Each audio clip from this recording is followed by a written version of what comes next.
प्रिय श्रोता, नमस्कार। कार्यक्रम वेद पाठशाला में आपका हार्दिक स्वागत है। इस कार्यक्रम में हम परमेश्वर के वचन का विस्तार पूर्वक अध्ययन किया करते हैं, जो आपकी आत्मिक उन्नति के लिए लाभदायक सिद्ध होगा। तो लीजिए सुनते हैं आज का ये संदेश। नमस्कार श्रोता मित्र, वेद पाठशाला के अध्ययन में आपका स्वागत है। इन अध्ययनों में हमारे साथ सहभागी होने के लिए आपको धन्यवाद। हम अब नए नियम पर हैं। अगर आपके पास पवित्र शास्त्र है तो मत्ती रचित सुसमाचार के 20वें अध्याय के 1 से 17 पद तक हम देखेंगे, जहां पर यीशु ने बहुत ही सुंदर दृष्टांत दिए हैं। देर से आने वाले दृष्टांत ये कहा गया है। यह दृष्टांत एक व्यक्ति की कहानी है जो सवेरे 6 बजे उठकर अपने खेत के लिए मजदूर लेने जाता है। वह उन्हें शाम 6 बजे तक के लिए 10 रुपए मजदूरी पर तय करके आता है। वह 10 बजे फिर निकल कर जाता है और एक और मजदूर को उसी तरह तय करके ले आता है। वह फिर 12 बजे और फिर दोपहर 3 बजे निकलकर वैसा ही करता है। वह 5 बजे के करीब कुछ लोगों को खड़े देखता है और उनसे कहता है, तुम क्यों नहीं काम करते हो? वह कहते हैं, किसी ने हमें मजदूरी पर नहीं लगाया। वो कहता है, मैं तुम्हें मजदूरी पर रखूंगा, क्या तुम मेरे खेत पर 10 रुपए दिन में काम करोगे?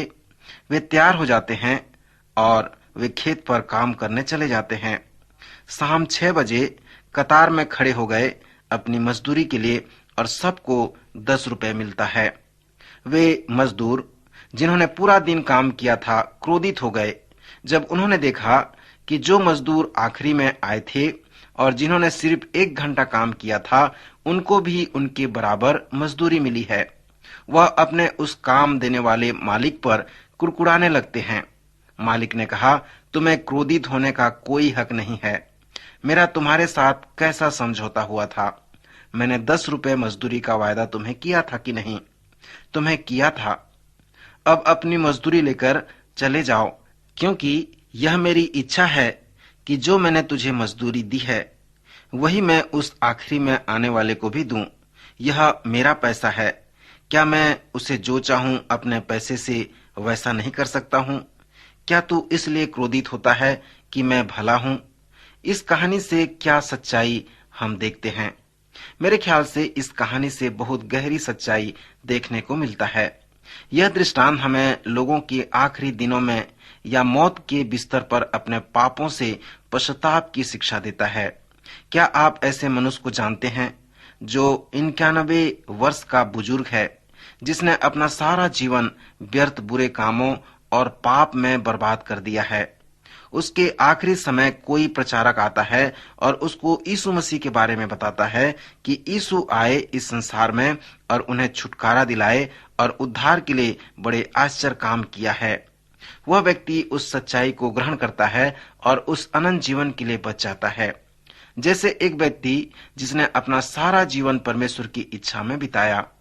मैंने बहुत लोगों को यीशु मसीह के पास बहुत देर से अपने जीवन में आते हुए देखा है। मुझे याद है, एक 79 साल के व्यक्ति ने उस उम्र में सच्चाई के साथ अपने जीवन को बदल लिया। उसके जीवन काल में बहुत ही दुर्घटनाएं हुए, क्योंकि उसने बहुत ही खराब जीवन व्यतीत किया था।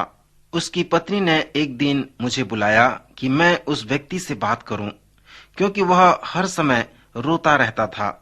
मैंने उससे उसके रोने का कारण जानने की कोशिश की, तो वह सिर्फ मेरे बच्चे ही कहकर रोने पाई, क्योंकि उसके 2 बच्चे मानसिक अस्पताल में पड़े थे। उनकी जिंदगी बिस्तर सी हो गई थी। वह एक कुख्यात व्यक्ति था, एक भयंकर पिता था और बहुत ही खराब पति था। जिस तरह का जीवन वह जिया वैसा ही परिणाम थे, लेकिन वह व्यक्ति 79 साल की उम्र में बच गया। एक बार स्वर्ग में 2 व्यक्तियों में बहस हो रही थी। दोनों व्यक्ति बुजुर्ग थे। एक की उम्र 91 वर्ष और दूसरे की 90 वर्ष की थी। दोनों में बहस इस बात की थी कि स्वर्ग में हम दोनों में सबसे बड़ा अनुग्रह पाने वाला कौन है। 91 वर्ष का व्यक्ति कहता है कि मैं स्वर्ग में सबसे बड़ा अनुग्रह पाने वाला हूँ, क्योंकि मैंने 91 वर्ष तक बहुत ही पाप में जीवन बिताया है। जब मैं अपने मौत की बिछौने पर था, तब मेरा जीवन बदल गया और मेरा उद्धार हुआ। इसलिए स्वर्ग में सबसे बड़ा अनुग्रह का पुरस्कार मुझे मिला है। लेकिन उस 90 वर्ष के बुजुर्ग व्यक्ति ने कहा, मैं तुम्हारी बात से राजी नहीं हूँ। वो कहता है, मैं एक मसीही परिवार में जन्मा, मेरे माता पिता धार्मिक थे। जब मैं 5 साल ही का था, तब मैंने अपना जीवन बदल दिया था। मैं मसीह जीवन के अलगाव और कुछ नहीं जानता था और मैं मसीह कार्य के लिए चला गया था। मैं 20 साल की उम्र में पास्टर बन गया और सारा जीवन मैंने प्रभु की सेवा में लगा दिया। मैं सबसे भी बड़ा अनुग्रह का पुरस्कारित हूँ, क्योंकि तुम्हें उद्धार का अनुग्रह मिला था, लेकिन मुझ पर देख रेख का अनुग्रह और जीवित प्रभु यीशु मसीह का अनुग्रह मिला था। जब उस बहस का कोई परिणाम नहीं निकला, तब वह स्वर्गदूत के पास जाकर कहते हैं कि आप इस बात का न्याय करें कि कौन अनुग्रह का बड़ा पुरस्कार प्राप्त कर सकता है। पूरी बात सुनने के बाद स्वर्गदूत कहता है कि दूसरा व्यक्ति जो 90 साल का है, वह अनुग्रह का बड़ा पुरस्कार प्राप्त किया है, क्योंकि उसके ऊपर उद्धार का अनुग्रह था, देखरेख का अनुग्रह था और जीवित अनुग्रह का समय था। यह बहुत अच्छा है कि पाप न करें। कभी भी इस बात से दुखित न हो कि आपने बहुत बुरा जीवन नहीं बिताया और उसके बाद उद्धार पाया।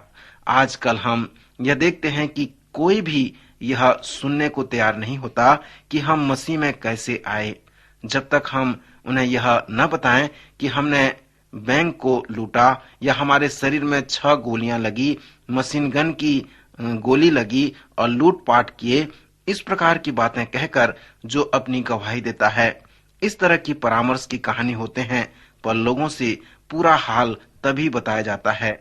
वचन कहीं नहीं कहता कि पहले पाप करो और उसके बाद पाप के लिए जीवन से निकलकर उद्धार पाओ। वचन तो कहता है यह बहुत अच्छा है कि कभी ही पाप न करो। D.L. मूडी की बहुत ही बड़ी सेवा थी।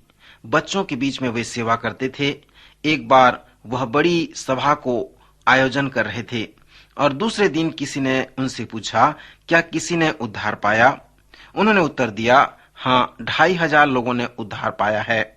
सब हंसने लगे और कहने लगे, आप यह कहना चाह रहे हैं कि 2 बड़े व्यक्ति और 1 बच्चे ने उद्धार पाया? D.L. मूडी ने कहा, नहीं, 2 बच्चे और 1 बड़े व्यक्ति ने। परमेश्वर को उस व्यक्ति का केवल आधा जीवन मिला, लेकिन जब बच्चे का उद्धार हुआ तो परमेश्वर को बच्चों का पूरा जीवन मिल गया। यह सच है, वह डाकू जो क्रूस पर था उद्धार पाया।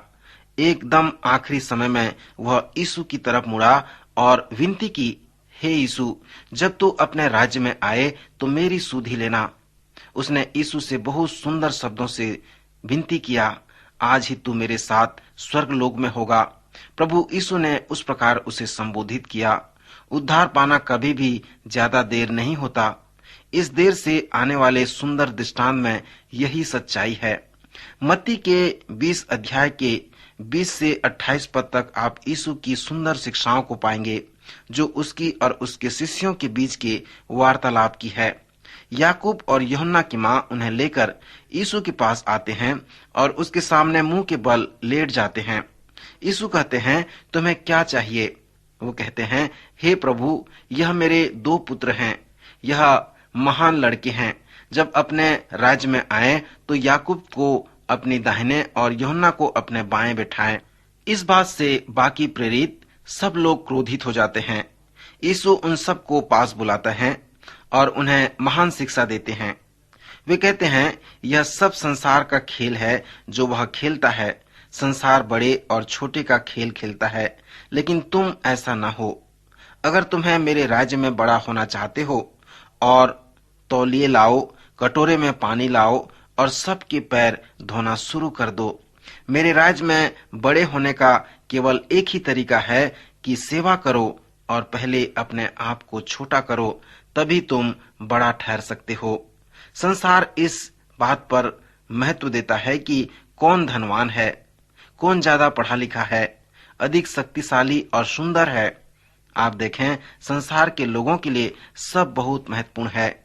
वह यह दिखाना चाहते हैं कि मैं तुमसे बड़ा हूँ और तुम मेरे नीचे हो।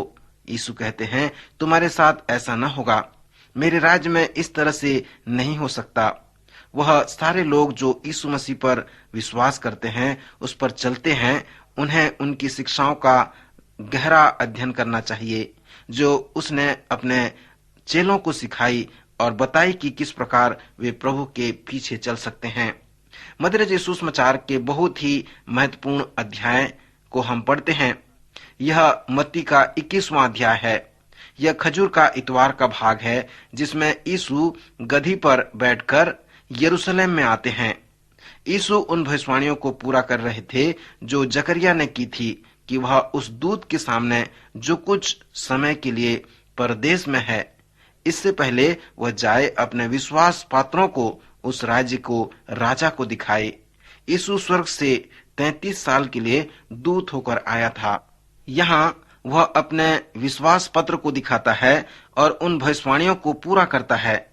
जब वह उनको करता है, यीशु पाप की और राजनीतिक राजधानियों में नहीं गया, जैसे रोम, इफिसुस और कुरिन्थु, ऐसे स्थानों में वो नहीं गया। यीशु आत्मिक राजधानियों में गए और जो कि यरूशलेम है।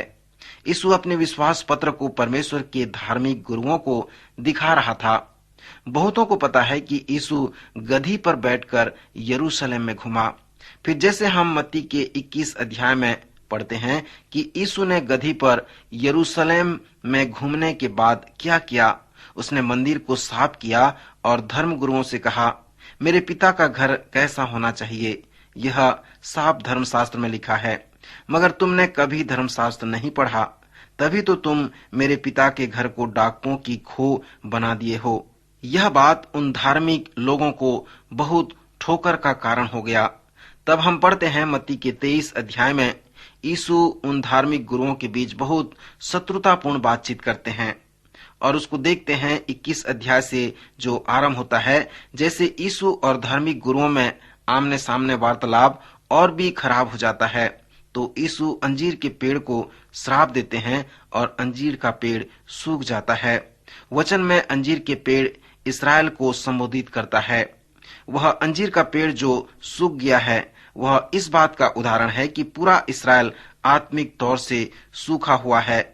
यह मंदिर को साफ करना, अंजीर का सूखा पेड़ और यीशु के कठोर शब्द जो उन्हें धर्म अधिकारियों को कहे, यह सब बातें इस बात को दर्शाता है परमेश्वर के लोगों को कि परमेश्वर इस्राएल से अपना राज्य लेकर अन्य जातियों को देने पर है। श्रोता मित्र, समय अब समाप्त हो रहा है। मैं आपसे अब विदा लेता हूं और इन प्रश्नों का हल खोजने के लिए देता हूं। क्या आप सिर्फ परमेश्वर पिता के कार्य को स्वीकार करते हैं या उसके कार्य को पूरा करना चाहते हैं? प्रश्न का उत्तर अवश्य दें। प्रभु इन वचनों द्वारा आपको आशीष दे, आपकी सहायता करे।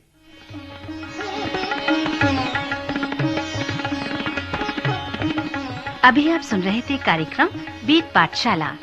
श्रोता, हमें विश्वास है कि इस कार्यक्रम के द्वारा आपको आशीष मिली है।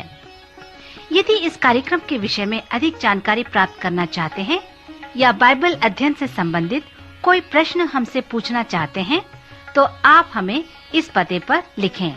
हमारा पता है कार्यक्रम Ved Pathshala, Vishwavani, post box number 731, Faridabad 7, Haryana. पता एक बार फिर से सुन लीजिए। कार्यक्रम Ved Pathshala, Vishwavani, post box number 731, Faridabad 7, Haryana. तो इसी के साथ आज के कार्यक्रम का समय यहीं पर समाप्त होता है। अगले कार्यक्रम में आपसे फिर भेंट होगी। तब तक के लिए हमें आज्ञा दीजिए। नमस्कार।